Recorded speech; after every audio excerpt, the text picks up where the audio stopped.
Chapter 5. Team's First Mission. Locked in the back of a C-130 heading for Ramstein, Germany, Drex opened the dossier for new personnel they were to team up with upon arrival. Like most others in his position, Drex was greatly bothered by the mere thought of adding an unknown person to his team, but so had he been bothered by being an Army Ranger in charge of an Air Force Special Operations team. Just the thought of guys he served with in the Rangers finding out about his position ran chills down his spine. The jokes would be non-stop. Drex had come to the conclusion that the life of charging into battle was over for him, and now he was only a well-trained tour guide. The first thing to catch his eye while pulling files free from the folder was the word Nazi. "Well, at least this should be an interesting tour," he said when he saw that. He was not disappointed. Half an hour passed as he read through information on Otto von Czerny, information that both intrigued and confused him. The man in the photo attached to the dossier was in his 20s, but the man he was reading about was supposed to be the son of a Nazi scientist that headed up the Die Glocke project in 1942. Damn, his father had to be in his 60s or 70s when he was born. Pushing past the thought of Otto's father being so old when he was born, Drex continued reading and preparing his notes to brief his team.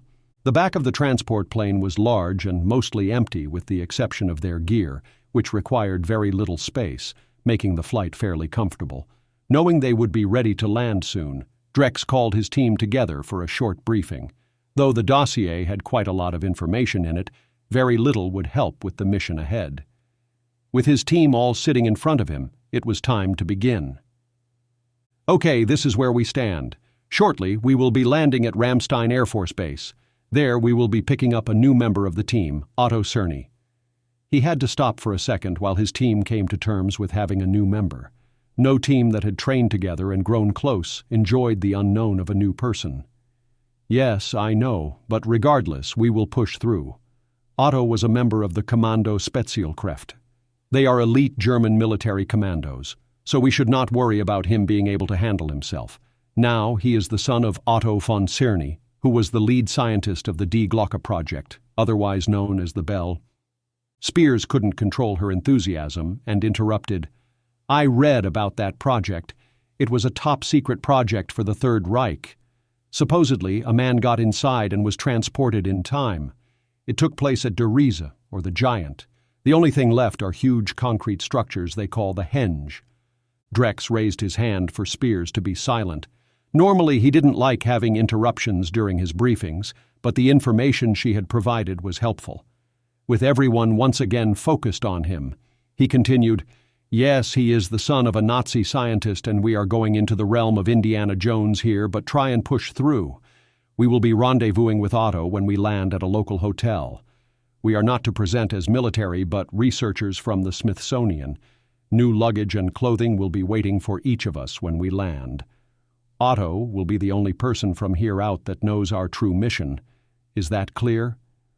Simultaneously, everyone in the team replied, "Yes, sir." Satisfied his team had enough information, Drex closed the briefing. "The next briefing will be at 1700 hours. At that time, Sergeant Spears will provide you with a copy of the mission. That copy will only be presented in the briefing room and will be destroyed before we leave the room. If there are no immediate questions, prepare for landing." Having no further questions, each person of Alpha Squad secured any loose items they had and buckled in for landing. Though she didn't ask any questions, Spears had many and could not wait to get her hands on the briefing material. After an uneventful landing, the team climbed into the back of a LMTV, light-medium tactical vehicle, that had already been scheduled to arrive, allowing them to remain unseen leaving the transport. Drex had planned the mission for the least number of opportunities for them to be spotted as possible to avoid raising suspicion. The mission security might not seem as imperative as those he executed during his time with the 3rd Ranger Battalion, but Drex had planned every detail as if it was. From the time they climbed into the C-130, no other soul had laid eyes on them. The new luggage and identification waited in a hangar where they parked the LMTV. Drex took notice of every corner of the large hangar as he climbed out of the LMTV, searching for anything out of place. He had ordered it to be clear of personnel and for all surveillance it contained to be removed. Satisfied everything was as requested, Drex slapped the side of the vehicle, signaling Alpha Squad to depart while he walked to the rear. "Okay, from here out, we are researchers working for the Smithsonian, so act accordingly. Over to your left, locate your luggage and new ID. Men change on the driver's side and women on the passenger's side. Once that is complete, load up in one of the 2 cars on the other side of the hangar. Higgins, you will drive one and I'll take the other. Oh, and one other thing. Relax, you're supposed to be civilian researchers." Drex informed the team as they exited. Minutes ticked by as Drex slowly took his time locating his luggage and new identification. Jubal Hubbard. Who the hell creates a fake ID with the name of Jubal? Then a smile came over his face as he thought of who would have created their new identities. Jake. Over a half hour passed with Drex still not ready while the rest of his team had already dressed, discussed their new names, learned their backgrounds, and waited by the cars for 20 minutes. Drex watched as they stole glances at him, putting on a light jacket he found in the luggage, then slowly adjusted it into place, before casually picking up his luggage and walking in their direction. This is the part you cannot create a training course for, the real world. When I said relax, I meant it. Just because you change clothes doesn't mean others can't tell you're military. Now load up. Higgins, follow me, but not too close, Drex explained as he threw his bags in the trunk. Sure thing, Higgins responded, unsure if it was the correct amount of relaxed that he was supposed to be with a superior officer. Fortunately, it didn't take him long to find out as Drex climbed into the lead car without saying another word. Seeing the exchange between the two helped others of the team understand just what was expected of them. Drex marveled how little the area had changed since his last visit years ago, while his unit passed through on their way to Afghanistan. With the hotel only 5 miles from Ramstein Air Base, there was not a great deal to see before arriving at the Landstuhl Hotel where Otto Kearney would be joining the team. Parking in a parking lot just to the side of the Landstuhl, Drex judged the building to be pre-World War II, but having a great deal of renovation work completed. Yeah, this looks like the type of place Smithsonian researchers would stay. The building was a light tan color and stood 3 floors high, with each window of the first 2 floors possessing troughs full of multicolored flowers. The 3rd floor, where Drex knew their rooms to be located, was what gave it the rustic German look, clay-shingled roof wrapping around the 3rd floor windows, giving the appearance that they were pushed through the roof. Drex's observation of the building was not just for its rustic beauty, but to give the appearance of interest that a researcher would have in such things. The real purpose was to locate possible exit routes if needed and locate areas to place one of 5 miniature surveillance cameras he held in his jacket pocket. Palming one of the cameras in his hand, Drex walked slowly toward the rear of the hotel as if he were admiring the hand-chiseled stone foundation that the hotel rested upon. "Can you believe the craftsmanship that went into building these stones?" Drex asked one of his team members, removing their luggage from the car. Quickly, Spears picked up on what he was up to and replied, "There's an old sawmill back in my hometown with foundation blocks just like this. Wonder if it could have been built by Germans migrating in the 1800s. From that point, each team member began discussing the block, other building materials, and history of the town.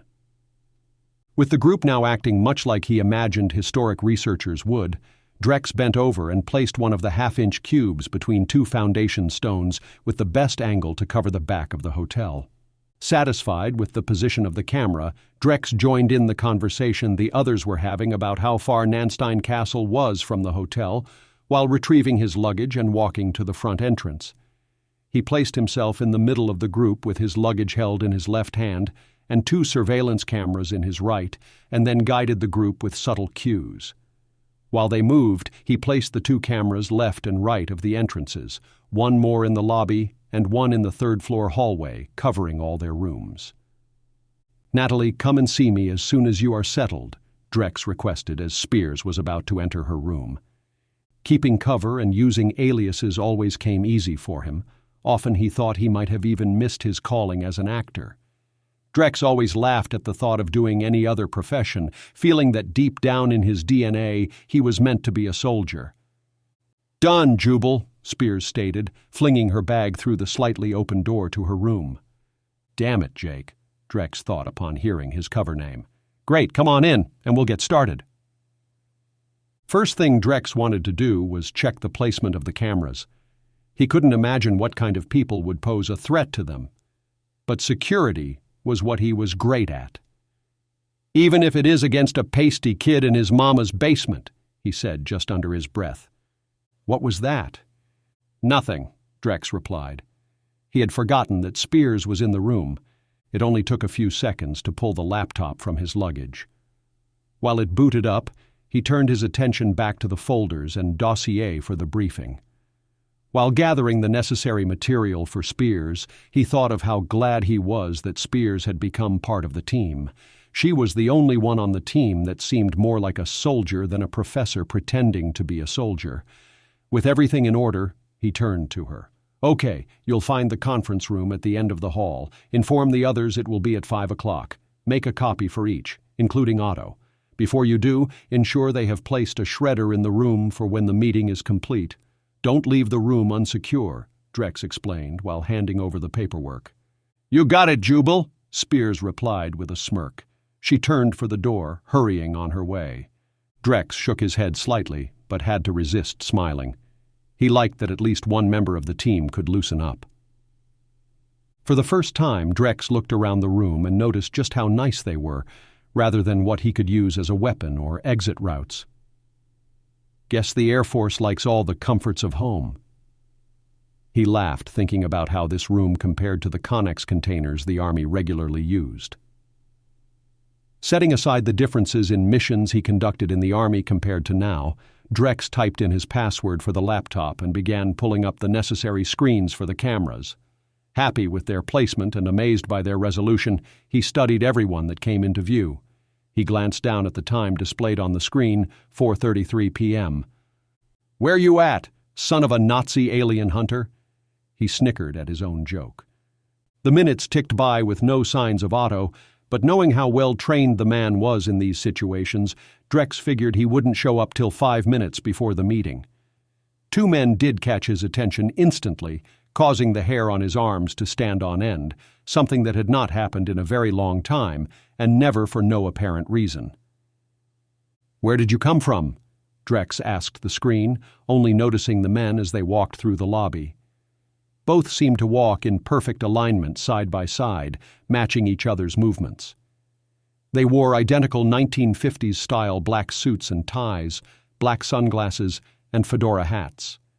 Striking a few keys, Drex zoomed in on the men, but even with the high resolution of the cameras, he could not make out any facial features. It only made their skin look like a body that had been dead for more than a day. They looked very odd, but not in the least bit threatening. Merely very odd. It didn't even seem as though those they passed even noticed. Once the two men made their way through the lobby for what Drex assumed was the stairs, he began rubbing down the hair on his forearms as if soothing it into submission. The hairs sprung back to life with the appearance of the two men on the third-floor camera. How the hell did they climb 3 flights of stairs that fast? Drex asked himself, reaching for the pistol hidden in his bag while keeping his eyes on the monitor. "Where are you two going? Did Otto send you?" Drex had many questions, but nobody to answer them as he watched the two men stop at his door. With his pistol in hand, he watched the screen while pointing the pistol toward his door. He watched on the monitor as both men knocked at the door, but all he heard was that of one person knocking. The hair on his arm stood straight up from his elbow to his fingertips. In Drex's mind, things didn't even place on the list of stressful moments, but the primal reaction he was having to it caused him to take notice. After a second round of knocks, the two moved as one to the next door, Higgins's room. Again they knocked together, sounding as one. Drex saw the door open on the first knock, and Higgins appeared. As he did, Drex stood ready to assist if needed, all the while keeping an eye on the screen. The three didn't say a word to each other after Higgins opening the door with, "Hello." Just 3 to 4 seconds later, Drex watched as Higgins stepped back into his room, closing the door. "What the hell is going on?" Drex asked, adding to many unanswered questions on his list. The two strange men moved to the next room, which was Spears's, and knocked twice with no answer since she was in the conference room preparing for the briefing. Drex watched his monitor as the two knocked at each team member's door, then said nothing when the door was opened. Looking to the lobby camera, he sarcastically commented, "There you are, Otto. Now we're all safe since the German Special Forces scientist has arrived." Drex looked at the time on the screen, 4:55 p.m. Just as I thought.